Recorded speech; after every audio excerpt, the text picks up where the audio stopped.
for those of you who haven't been introduced to the International Press Institute so far, we are a global network of editors and journalists that are really fighting and defending for press freedom and supporting independent journalism. This newsroom visit is really focusing on our media innovation and sustainability work, which supports really skills development for media companies managing the digital disruption, offering thought leadership and strategic guidance in response to really addressing the rapid changes to the media industry and honestly the politics and events that take place around us, as we'll certainly learn a lot about today. And through this, we provide coaching, funding, and really access to a growing network of media innovators around the world. And we really hope to hear from some of you today and in the future. So newsroom visits were really an idea to create space for local news media to tell their story to an audience of peers, including media builders, founders, innovators, editors from around the world. And what you'll really get is an inside look into how similar media around the globe are managed, how they grow, the technology they use, and how they navigate crisis alongside many other themes. Today, we're really privileged to be meeting the Public Source. This is an independent media founded 4 years ago, reporting on structural inequalities and the rights of poor and dispossessed across Lebanon, primarily through investigative journalism.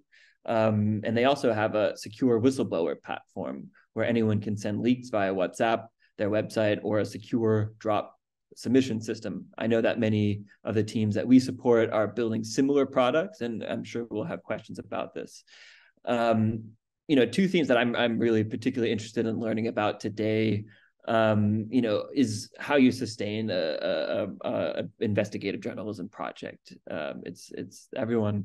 Most of the projects that IPI supports work on are around investigative journalism, and it's a very challenging type of media to sustain and continue through, obviously, the changes in the business model and many other things.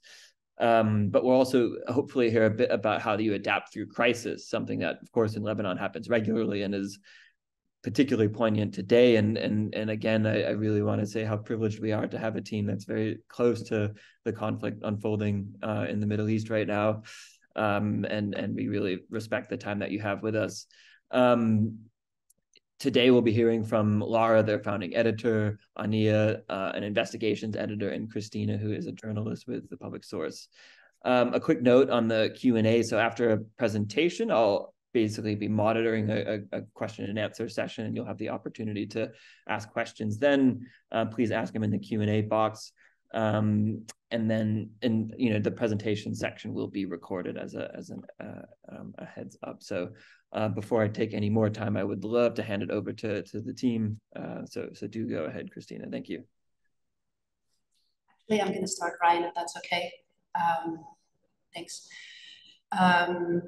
As Ryan said, my name is Lara. I'm the founding editor of the Public Source. And I'm going to briefly talk about why this publication was founded, what we do, and how we do it. But before I do, I'd like for us to start by first acknowledging that there's a genocide happening in the Gaza Strip as we speak. So this has been a particularly difficult time for all of us in the region and around the world, as I imagine. I'd like also for us to take maybe just a brief moment to mourn the 8,306 Palestinians, including 4,357 children who have been killed so far by Israel. Last week, or about 10 days ago, our colleague, Aysam Abdullah, who was a former journalist at Reuters, was also killed by Israel in southern Lebanon. His crime was committing journalism. And I'll just wrap up by saying that the Public Source stands unequivocally with the Palestinian people's struggle for liberation and for self-determination. Ryan asked us to start by talking about the establishment of the Public Source.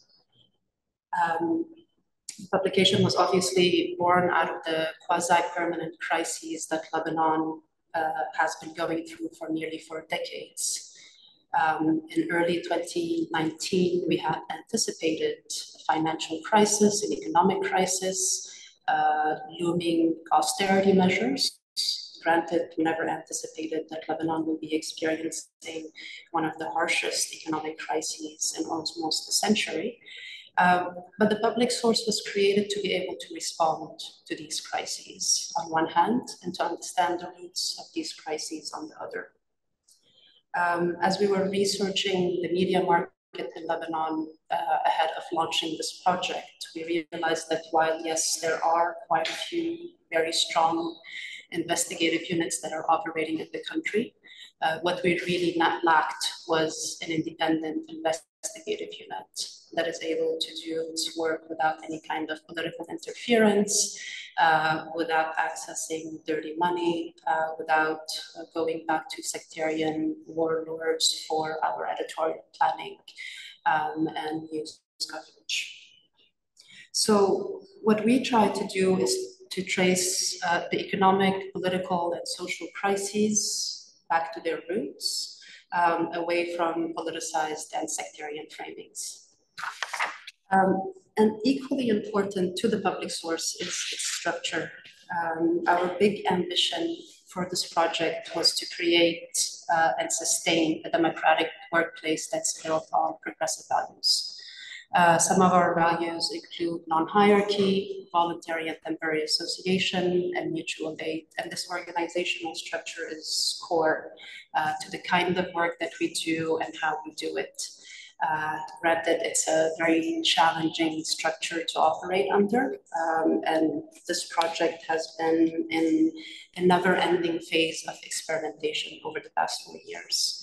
We hold very regular assessments of our work, of our structure, of our impact, almost every 3 months. And over the almost past 4 years that we've been operating, we've come up and refined our structure almost every single year. We've also had to redevelop our editorial planning also very frequently because of the multiple crises that the country is going through. At the heart of this project is the investigative component. So when we were planning in 2019, when we were working on our first big investigation in 2019, even before the publication was founded in early 2020, we had set all of this in place, and this again was the heart of this project. Very close to our launch date, late 2019, an uprising starts. And here we were faced with a question that we continue to be faced with over the past 4 years, which is, do we respond? Do we immediately respond to what's happening? Or do we continue with the work that we had already set out to do and that we've been doing over the past few months? In the case of the uprising, we put our investigations on hold and decided to launch the publication with what we called the dispatches from the October Revolution, which was a series of dispatches, commentaries, reflection, analyses on what was going on.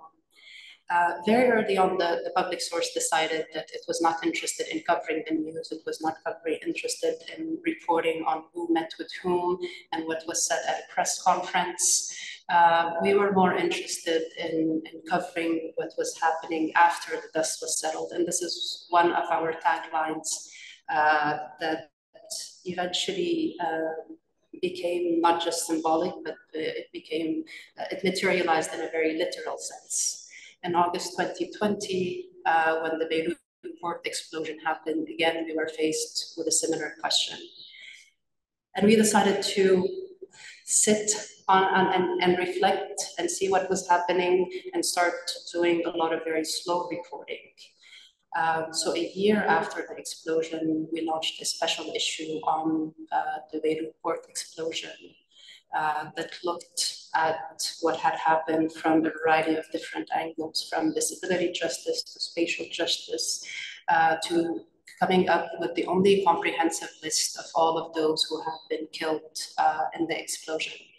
And we have continued to do our work in this manner over the past almost 4 years, launching additional sections to the heart of the project. Again, the investigations, long reads, the disorder report, which was created to be able to report on the Beirut explosion, but other crises that the country was going through.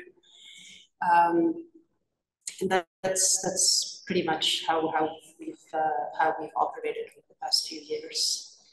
I'm going to briefly talk about our financial sustainability, where we get our money from, how we do it, and what we are aiming to do in the coming years. Early on, we collectively decided to rely almost exclusively on grants, on donors. We wrote a lot of proposals, we pitched almost everywhere we had access to, always with a set criteria of who we would approach, who we would like to partner with, and obviously by extension, who we would not like to partner with. Our primary consideration has always been maintaining our editorial independence. So as long as the money that we're getting doesn't come with any strings, it doesn't come with any conditions, we're able to continue to do the work that we set out to do. To some extent, this is welcome support. So now that we've passed our first 3 years, now that we've built trust with our readers, now that the public source has name recognition, now that for the most part, people know, at least locally and bit internationally, know of our work and appreciate the work that we're doing, our plan for next year is to try to diversify our revenue stream. And again, it's going to include a lot of experimentation. There's not a lot of support for a membership model or a subscription-based model, but these two are some of the avenues that we're exploring for next year. We're also working on a print issue, a special print 4-year anniversary issue, as a way to engage with our readers. And reader engagement is something that's often in the back of our minds. But unfortunately, when you have such a small team, and right now we have 5 journalists and 5 editors, we don't have a business development team. We don't have several people working on our communication strategy and putting out a newsletter and all of these things. These are our aspirations as we grow, and this is how we hope to be able to grow. So our focus the first 3 years has been to produce quality journalism that can speak for itself, quality journalism that can reach and impact people. And now we're in the second phase of this project, and that's to become a little bit more self-sustainable. We're hoping that within a year and a half, we would be able to generate at least 10 or 12% of our revenue from either subscriptions or a newsletter, and a few other avenues. I think I'll stop here and then come back to some other questions later on, because I think I took too much time. So I'll stop here and pass the mic to Anya, who's our investigations editor, and has worked on almost all of our big investigations, award-winning investigations to boot.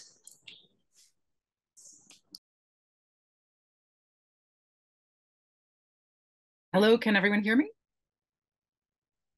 Awesome. I have to apologize in advance. There's jackhammers right outside my window, so I'm wearing noise-canceling headphones. Just let me know, send me a message if you can't hear me, if sometimes the sound goes in and out.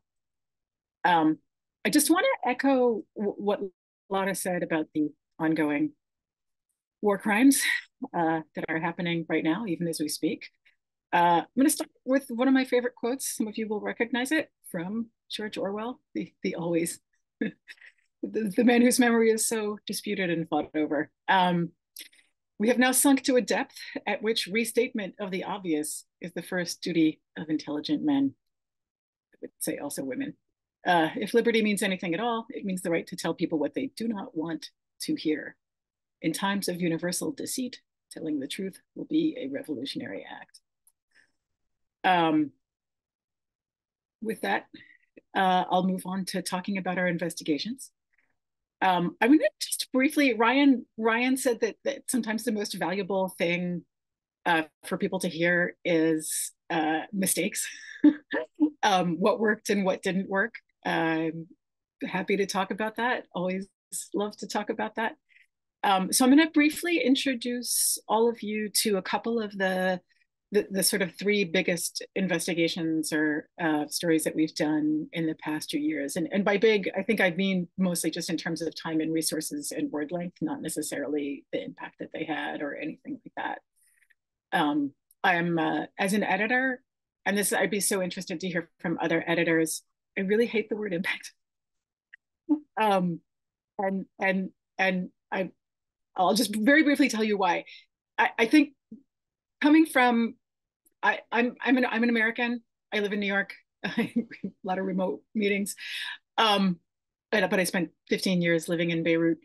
I think the concept of impact kind of privileges people who live in the first world and people who live in countries where you can publish a big investigation and something will actually happen, and countries where there is not a lot of impunity. And anyone who's watching from a country where there is impunity is going to know exactly what I'm talking about. You can reveal that heads of state are embezzling billions of dollars or central bankers, and very little happens sometimes. So when I say big stories, I say, big in terms of time and resources on our end, and big in terms of things that we think are important. And we're very dedicated to writing about people that are not considered important. So we have colleagues, very fine colleagues, who do excellent work talking about the big important people, and the people who steal the money and the people who do the dirty deals and things like that. That's important. We do write about that, but we also write about the people that nobody thinks are important. And so three of the biggest stories that we did, and I just want to add to something that Lotta said. 5 editors and 5 reporters, but almost all of us are part-time or some kind of combination of half-time. So it's almost like we have 5 people total. Just to give you, when I talk about resources and time, that I think that should put it into a bit of perspective. Not counting Lotta, because I think she works like 80 hours a week, so she's 2 people. But the rest of us are some combination of 3 or 4 days a week, maybe 2 days a week for some of us. So just when we say we're a small newsroom, that's what we mean. And another relevant fact that until I think a week ago, we were all women. And that's been sort of true on and off throughout the life of the publication. So a little bit about my strategy as investigations editor. I like to focus heavily on one story at a time, and go really, really deep and tell these very human stories, and use sort of like long form narrative in order to make people care about things that nobody usually cares about. So for example, after the Beirut blast, we decided to do a story about people who had been made disabled by the blast, which was a lot of people. And in fact, the government doesn't even know how many people. There's a very kind of like very hardcore, venerable, but very shoestring disability rights movement in Lebanon. And they kind of attempted to come up with some kind of number, and it was around 1,000. And we decided to do a story about that because it wasn't really getting a lot of press, because there was just so many, there was a lot going on. And bigger, much more deep-pocketed newsrooms were doing stuff like, how did the blast happen? And we decided to look at this very undercovered aspect of it, because it was having these just horrific impacts on people's lives. And so we went really deep on that story. I think our story in the end was about 5,000-6,000 words. Christina might remember better. And we decided to pick out a handful of people and just tell their stories, and tell their stories in a kind of a longitudinal way, starting with the day of the blast, and continuing up until basically a year later, which is when we published that story. And we did a lot to give you some context. this was a time, particularly the summer of 2021, was a time when the economic collapse in Beirut was really, really drastic. It's been drastic all along, but it hit this point when, you know, people were waiting in line for fuel. Prices were really skyrocketing, like 400 or 500% for food and fuel and water and things like that. And so even just getting across town to interview people was a real operation for our reporters. And things like, you know, interviewing one of the people that we profiled was so poor that he couldn't afford cell phone units. So, you know, even just coordinating with someone that poor to do interviews takes an extra effort and extra time on the part of the reporters. It's much easier just to talk to people who, you know, have resources and you know, and have basic things like internet connectivity and, you know, cell phone minutes and things like that. So that's why we did that story. And I guess successes and failures. I'll talk about that afterwards. And I'll move on to the next story, the next sort of big story that we did, and do the postmortem afterwards, I think, in case we run out of time. The next big investigation that we decided to really go in depth on was about it's kind of a long lost cold case true crime story. And this was an interesting, it was a bit of a departure, but not really. We like to do historical deep dives. And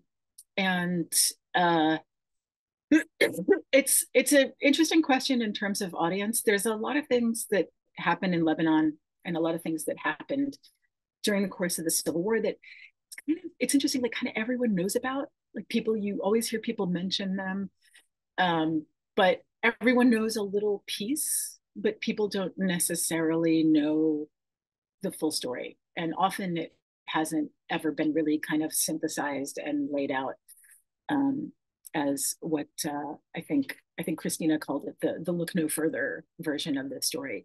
And in this case, this is a crime that happened back during the Civil War days. Very briefly in, I think it was 1987, the height or depth of certain aspects of the Civil War. One of the right-wing Christian militias, which controlled the port, invited their buddies in the Ndrangheta mafia in Italy to send some ships full of toxic waste to Lebanon. And this, it's a good education in like why you might want to control a port. So allegedly received, I think it was $21 million to just kind of accept the goods and look no further. So various parties ended up dumping these barrels of extremely toxic waste various parts of Lebanon. And there had been some definitive accounts in Arabic, but none in English. And again, just this sort of thing that everyone kind of vaguely knows of, but no one really knows the full story of what happened. And so we decided we'll write this definitive account of that, the history of that crime up until the present day, because it's all still there. And no one really knows where and sort of to what extent the waste is still there. This case, the people out in other newsrooms may have heard of this case because it became very famous. Some of these ships from the same company and the same cast of characters, and in fact, in some cases, the same actual ships, ended up going later to, I think, Nigeria and a couple of other African countries. And it became a huge international case, which ended up being one of the main inspirations for the international, I think it's a treaty, don't quote me on the actual international legal status, against dumping toxic waste. So part of the benefit of us writing this out in English, I'll just say a word about our audience. Lebanon's a really interesting case. It's one of the most remittance dependent countries in the world. It's one of the most diasporan countries in the world.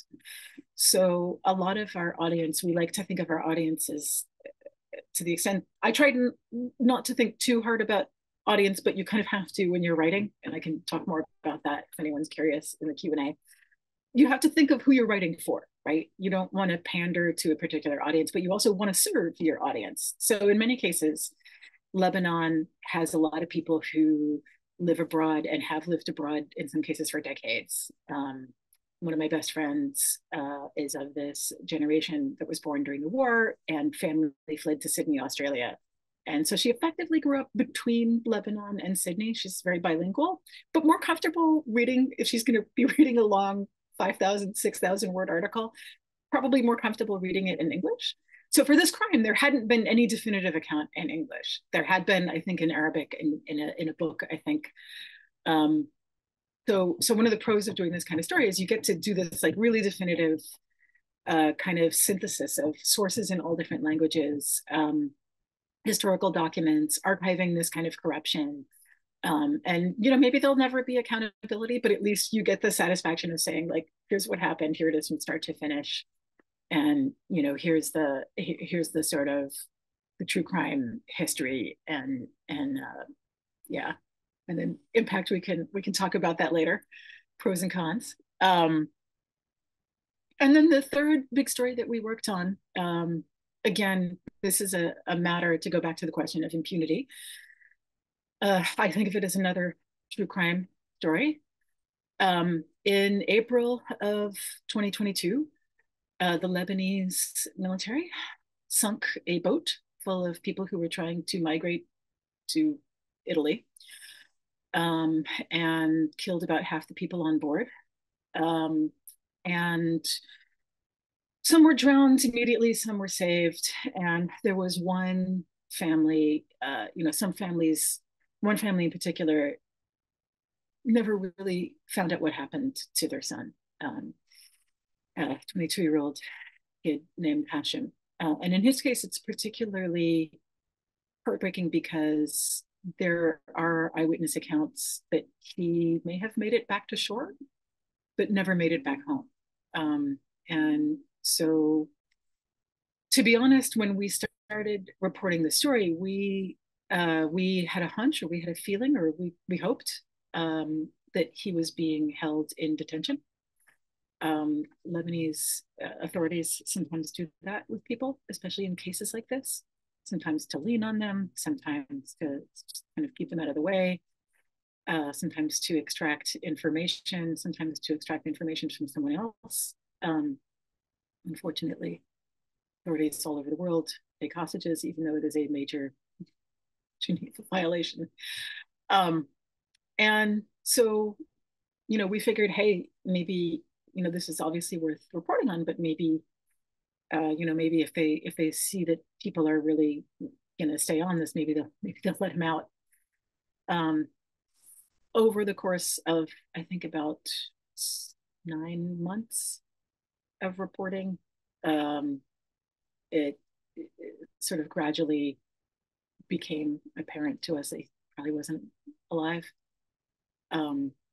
We never really found out when and how he died.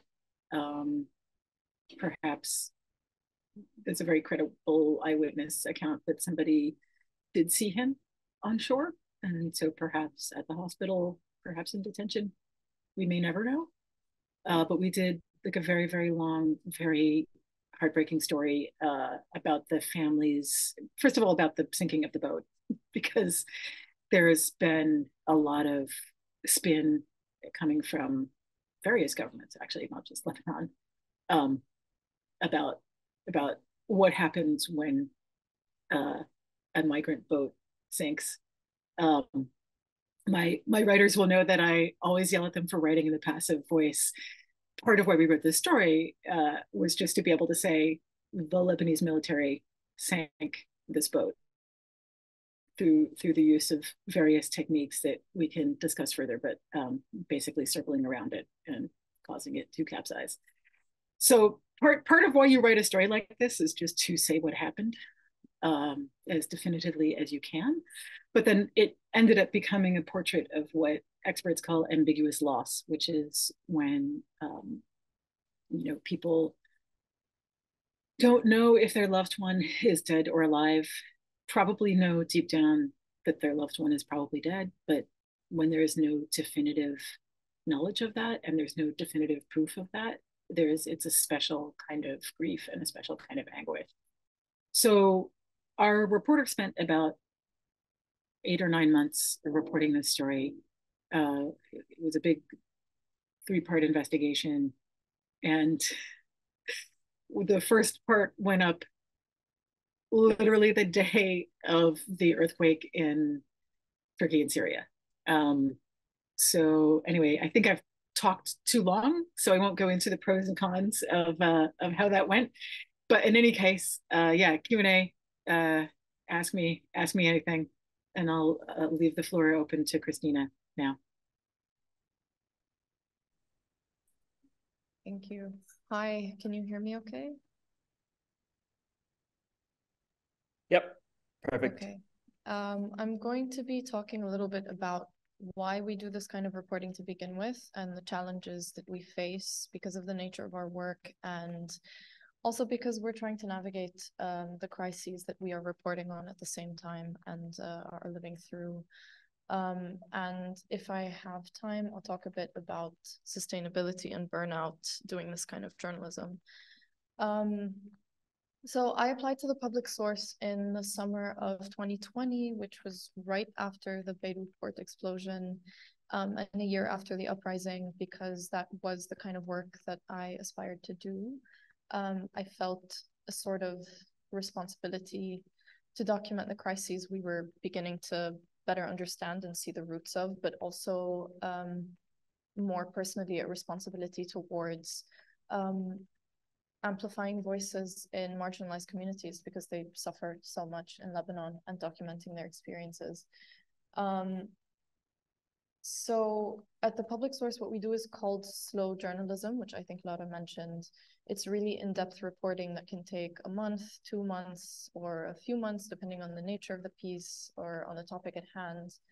And on a personal level, as a journalist, for me, and for the investigation, I think doing slow journalism means essentially the creation of as thorough reports and investigations as we can muster.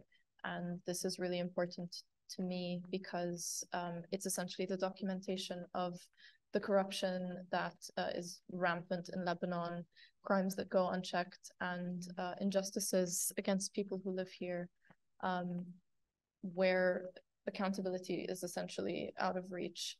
So doing this kind of work to me means that I can contribute to the creation of this archive and hopefully to agitating readers enough to potentially take action or do something or speak up. Another, I think, goal of slow journalism for me personally is that it really gives you the space as a journalist to hear, to give space for, to include the voices of people who are pushed to social and economic margins and who are oppressed by the systems in Lebanon.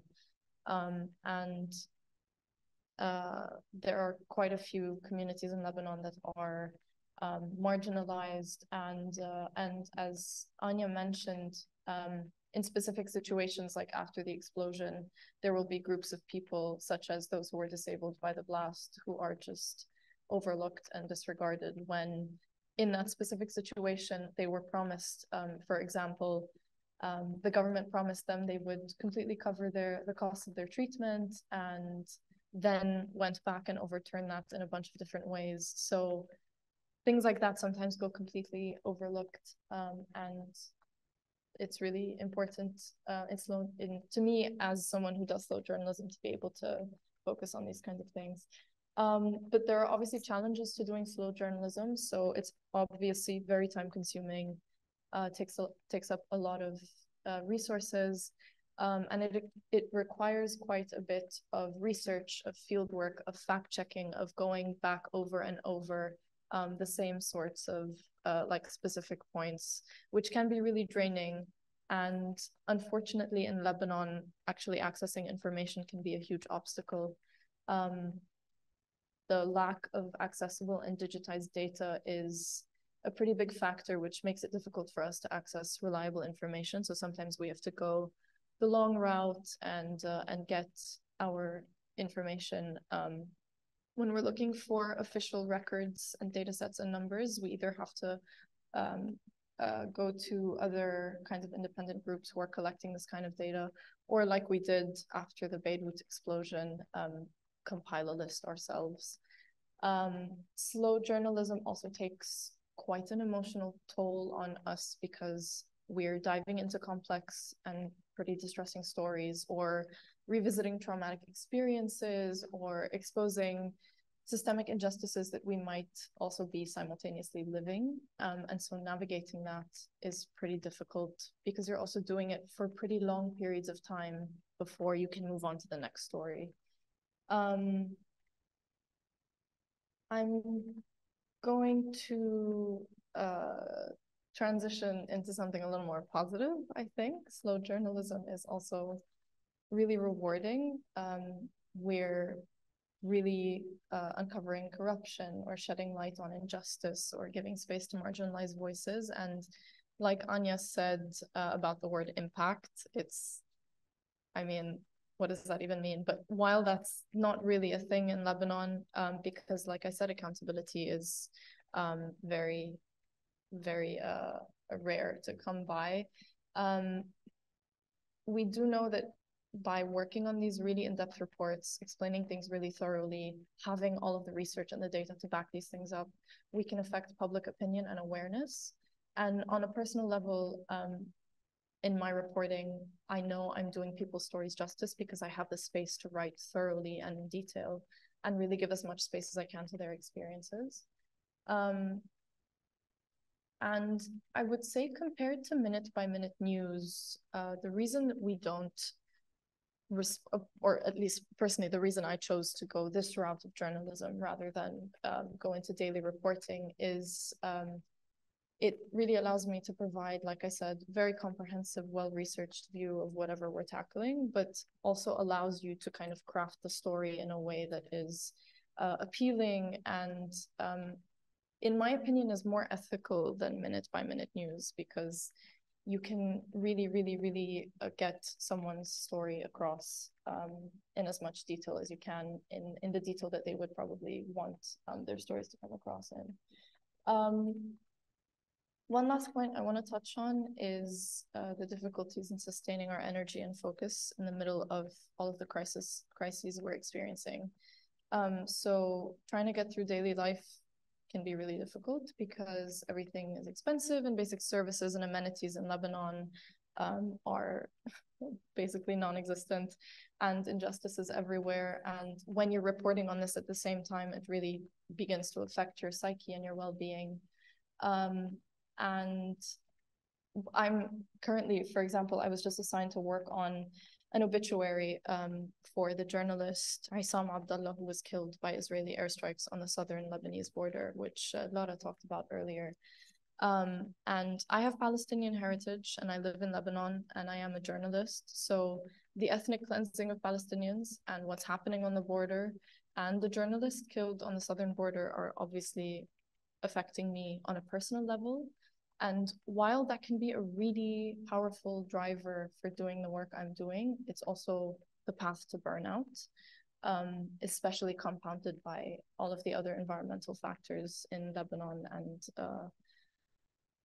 so I guess it's been working in this kind of journalism has been a lesson for me in developing a sort of resilience in the face of challenges and challenging times. So I've really learned to rely on my support systems, to strengthen them, to turn to the rest of the team or the organization when I need help with anything, and to really take care of myself and my mental health in order to be able to adapt and continue. Otherwise, at the public source, we are trying to make sort of as a first step towards this kind of sustainability, we're looking into an organization that provides free therapy for journalists specifically. And while that obviously won't fix any of the geopolitical or economic crises we're going through, it can at the very least help us move away from burnout and develop better coping mechanisms to sustain ourselves and conserve our energy. So we're hoping to do that. And yeah, if anyone has any questions about my specific experience, I would be happy to answer them. Thank you so much, Christina and Lara and Ania, for taking the time today, and also just providing really quite critical, incisive insight to how have you built your company, but also how you maintain and operate, and really take what feel like, and also having reported from the region as well at some point in the past decade, sometimes you get bogged down almost in these sort of bigger, higher level themes, and the most important solution can be to really drive it through an individual's experience, to narrow it into the lens of a specific use case, to really then illustrate what the broader issue is saying, but from an individual's point of view. So thank you for bringing those insights in today. So yeah, if anyone has any questions, feel free to pop them in the Q&A box, and maybe you can also jump in with your video to say hello to the group. But as we gather questions, I will maybe start off by asking, obviously you've built a very strong kind of investigative methodology, ethos into your project. What are the critical moments where you find yourself communicating with your audience, listening to your audience? And that could be on the level of obviously a specific story that you're telling. Obviously, Christina was talking a bit about this. You're here to represent underrepresented voices, and telling individual stories is obviously a really important contribution to this. But I wonder, even from like a business perspective, like, do you find yourself learning from your audience at specific moments and through specific methods, throughout your work and through the development of the public source?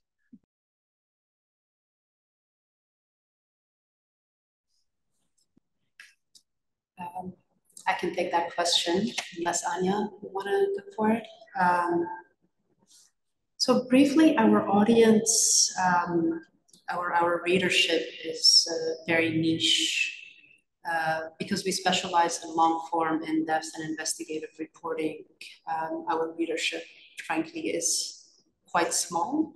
But what we do know of our readership is that they're primarily students, academics, scholars, policymakers, ambassadors, people who are, for the most part, engaged in the public discourse, who are engaged in activism, organizing, or NGO workers who are producing a lot of policy papers and so on. So we are engaged with them in some kind of conversation, and we are learning from each other.